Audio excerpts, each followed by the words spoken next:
ରାଜା ସାଙ୍ଗରେ ଅଛି ଏଇ କଥା ସାଙ୍ଗେ ସାଙ୍ଗେ ବଜାରକୁ ଯାଉଛି 10 କେଜି ମାଛ ଆଣିକି ଥୋଇଦେବି ତମେ କେତେ ଖାଉଛ ଖ ଆଚ୍ଛା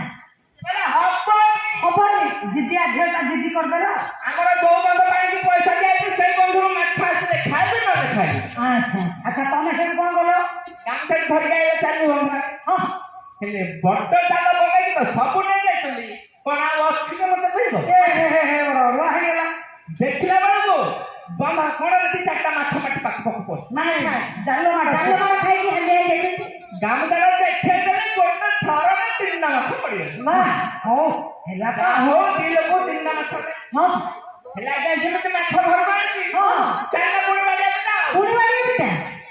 3ଟା ମାଛ ମୁଁ କହିଲି ମୁଁ ଖାଇବି ନା ସେ କହିଲା ମୁଁ ଖାଇବି ଆରେ ରଜା ସ୍ୱାମୀ ସ୍ତ୍ରୀ ଖାଇବା ପାଇଁ ମାଡ଼ ଲାଗିଲ ଆଉ ସେଠି ହେଲା କଣ